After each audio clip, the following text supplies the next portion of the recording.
রবিন, প্রধানমন্ত্রী তারেক রহমান কখন এই ফ্যামিলি কার্ড বিতরণ কার্যক্রমের উদ্বোধন করবেন? কারা পাচ্ছেন এই কার্ড? বিস্তারিত তথ্য জানাবেন। রাবিব, ধারণা করা যাচ্ছে যে সকাল 10টা নাগাদ প্রধানমন্ত্রী তারেক রহমান এই স্থলে এসে পৌঁছতে পারবেন, অনুষ্ঠান স্থলে। সিলভার টিপ কন্ট্যাক্টে তৈরি নিরাপদ ও নান্দনিক ক্লিক সুইচ নির্ভরতা জীবন জুড়ে।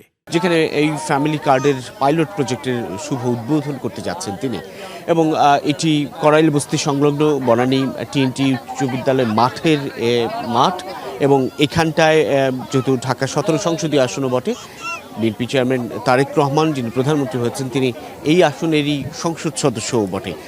সেক্ষেত্রে এই অঞ্চলের মানুষের প্রতি তার যে কমিটমেন্ট সেটি একটু বাড়তি প্রাধান্য পাবে, এটাই স্বাভাবিক। এবং সেই লক্ষ্যেই বলা চলে সারা দেশের 14টি উপজেলার 14টি ওয়ার্ডে যে পাইলট প্রজেক্টে মধ্য দিয়ে চালু হতে যাচ্ছে ফ্যামিলি কার্ড, সেটির একটি এই করাইল বস্তির এই অংশগুলো, করাইল বস্তি, সাততলা বস্তি, ভাসানটেক বস্তি, 3টি বস্তি সম্মিলিতভাবে প্রাথমিকভাবে কিছু নারীকে নির্ধারণ করে তাদের হাতে এই ফ্যামিলি কার্ড তুলে দেওয়া হচ্ছে।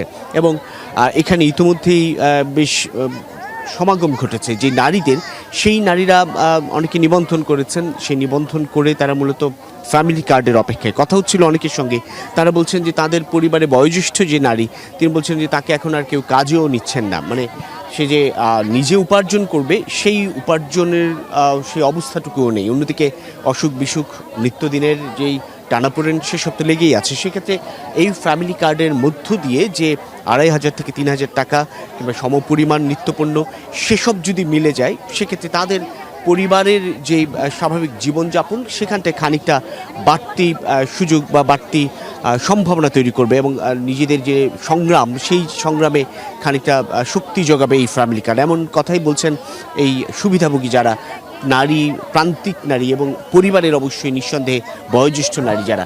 এই ফ্যামিলি কার্ডের যে কর্মসূচি সেটি মূলত সমাজ কল্যাণ মন্ত্রণালয় বাস্তবায়ন করছে, এবং এটি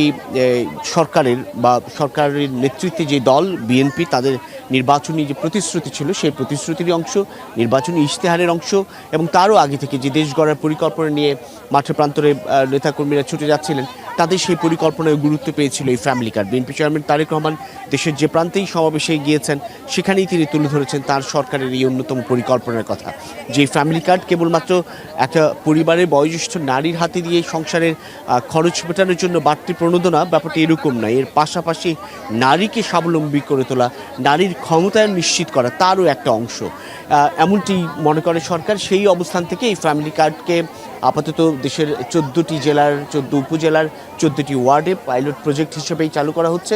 ধীরে ধীরে সারা দেশেই বয়োজ্যেষ্ঠ নারীদের কিংবা পরিবারের গৃহকর্ত্রী যে নারী, তার হাতে এই ফ্যামিলি কার্ড তুলে দেওয়ার উদ্যোগ রয়েছে বা পরিকল্পনা রয়েছে সরকারের তরফ থেকে। রবিন, আপনাকে ধন্যবাদ।